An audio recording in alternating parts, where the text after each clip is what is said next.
औज़ु बिल्लाहि मिनश्शैतानिर्रजीम बिस्मिल्लाहिर्रहमानिर्रहीम। I for इस्लाम देखने और सुनने वाले सब मुअज़्ज़ज़ सामीन को मोहब्बतों भरा सलाम। दोस्तों, रसूल अल्लाह सल्लल्लाहु अलैहि वसल्लम अब्रहा के वाक़े के चंद दिन बाद पैदा हुए। आप जिस मकान में पैदा हुए वो सफ़ा पहाड़ी के करीब था। हज़रत काब बिन अहबार रज़ी अल्लाह ताला अन्हो रिवायत करते हैं कि मैंने तौरात में पढ़ा था कि रसूल अल्लाह सल्लल्लाहु अलैहि वसल्लम की पैदाइश मक्का में होगी। ये सहाबी पहले यहूदी थे, इसीलिए तौरात पढ़ा करते थे। दुनिया में आते ही रसूल अल्लाह सल्लल्लाहु अलैहि वसल्लम सबसे पहले रोए थे। हज़रत अब्दुर्रहमान बिन औफ रज़ी अल्लाह ताला अन्हु की वालिदा कहती हैं कि जब हज़रत आमिना के यहाँ विलादत हुई तो मैं वहाँ मौजूद थी। ये दाया थीं, इनका नाम शिफा था। फरमाती हैं आप मेरे हाथों में आए तो रोए। आपके दादा अब्दुल मुत्तलिब को आपकी विलादत की इत्तला दी गई। वो उस वक्त खाना काबा का तवाफ कर रहे थे। इत्तला मिलने पर घर आए, बच्चे को गोद में लिया। उस वक्त आपकी वालिदा ने उनसे कहा, ये बच्चा बहुत अजीब है, सजदे की हालत में पैदा हुआ है। यानी पैदा होते ही उसने सबसे पहले सजदा किया, फिर सजदे से सर उठाकर उंगली आसमान की तरफ उठाई। अब्दुल मुत्तलिब ने आप सल्लल्लाहु अलैहि वसल्लम को देखा। इसके बाद आपको काबा में ले आए, आपको गोद में लिए रखा और तवाफ करते रहे। फिर वापस लाकर हजरत आमना को दिया। आपको अरब के दस्तूर के मुताबिक एक बर्तन से ढांपा गया, लेकिन वो बर्तन टूटकर आपके ऊपर से हट गया। उस वक्त आप अपना अंगूठा चूसते नजर आए। इस मौके पर शैतान बुरी तरह से चीखा। तफसीर इब्ने मुखल्लद में है कि शैतान सिर्फ 4 मरतबा चीखा था। पहली बार उस वक्त जब अल्लाह ताला ने उसे मलऊन ठहराया, दूसरी मरतबा उस वक्त जब उसे जमीन पर उतारा गया, तीसरी बार उस वक्त चीखा जब आप सल्लल्लाहु अलैहि वसल्लम की पैदाइश हुई, और चौथी मरतबा उस वक्त जब नबी करीम सल्लल्लाहु अलैहि वसल्लम पर सूरह फातिहा नाजिल हुई। इस मौके पर हज़रत हस्सान बिन साबित रज़ी अल्लाह ताला अन्हो कहते हैं, मैं 8 साल का था। जो कुछ देखता था और सुनता था उसको अच्छी तरह से समझता था। एक सुबह मैंने यसरब यानी मदीना मुनव्वरा में एक यहूदी को देखा। वो एक बुलंद टीले पर चढ़कर चिल्ला रहा था। लोग उस यहूदी के गिर्द जमा हो गए और बोले, क्या बात है, क्यों चीख रहे हो? यहूदी ने जवाब दिया कि अहमद का सितारा तुलू हो गया है, वो आज रात पैदा हो गए हैं। हजरत हस्सान बिन साबित रजी अल्लाह ताला अन्हो बाद में 60 साल की उम्र में मुसलमान हुए। 120 साल की उम्र में उन्होंने वफात पाई।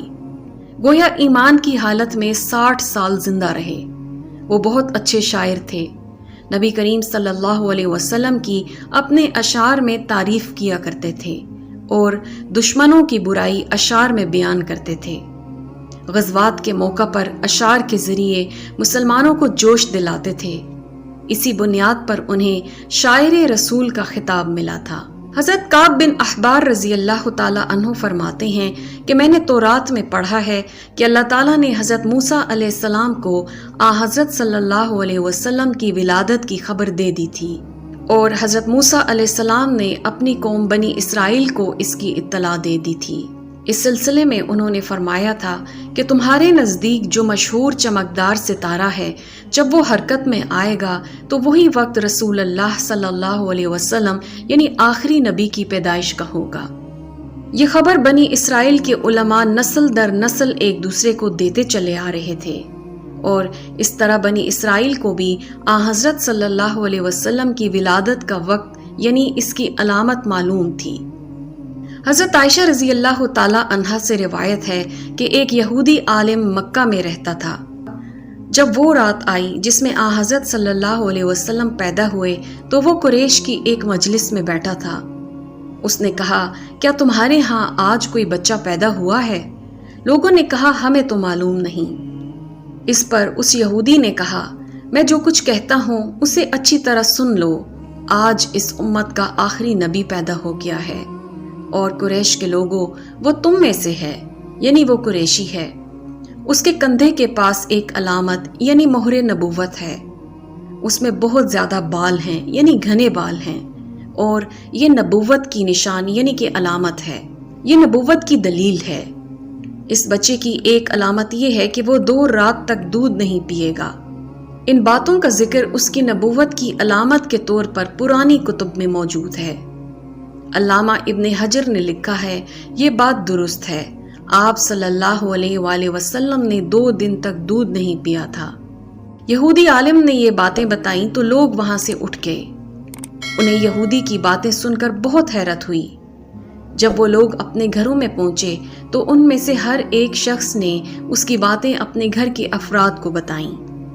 औरतों को चूंकि हजरत आमना के यहाँ बेटा पैदा होने की खबर हो चुकी थी, इसलिए उन्होंने अपने मर्दों को बताया। मर्दों ने अपनी औरतों से वो बच्चा दिखाने की दरख्वास्त की। हजरत आमना ने बच्चे को कपड़े से निकालकर उन्हें दे दिया। लोगों ने आपके कंधे पर से कपड़ा हटाया। यहूदी की नजर जो ही मोहरे नबूवत पर पड़ी, वो फौरन बेहोश होकर गिर पड़ा। उसे होश आया तो लोगों ने उससे पूछा, तुम्हें क्या हो गया था? जवाब में उसने कहा, मैं इस गम से बेहोश हुआ था कि मेरी कौम में से नबूवत खत्म हो गई, और ए कुरैशियों, अल्लाह की कसम, ये बच्चा तुम पर जबरदस्त गलबा हासिल करेगा और इसकी शोहरत मशरिक से मगरिब तक फैल जाएगी। ये सारी अलामात उस यहूदी ने गुज़श्ता अंबिया की पेशगोइयों से मालूम की थीं, और सब की सब बिल्कुल सच साबित हुई। दोस्तों, कुरैश के कुछ लोग अमर बिन नुफैल और अब्दुल्ला बिन जहश वगैरह एक बुत के पास जाया करते थे। ये उस रात भी उस बुत के पास गए जिस रात आप सल्लल्लाहु अलैहि वसल्लम की पैदाइश हुई। उन्होंने देखा कि वो बुत ऊंधे मुंह गिरा पड़ा है। उन लोगों को ये बात बहुत बुरी लगी। उन्होंने उसको उठाया, सीधा किया, मगर वो फिर गिर पड़ा। बार बार वो उस बुत को उठाते, मगर वो फिर गिरता जाता।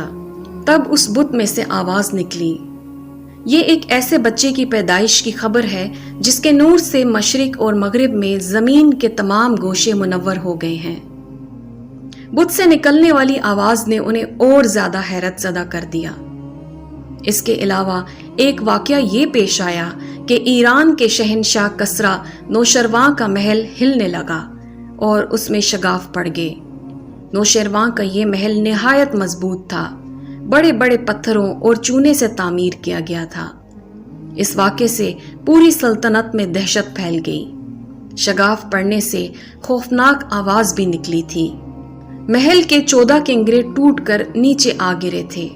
आपकी पैदाइश पर एक वाकया ये भी पेश आया कि फारिस के तमाम आतिशकदों की वो आग बुझ कर रह गई जिसकी वो पूजा करते थे और उसको बुझने नहीं देते थे।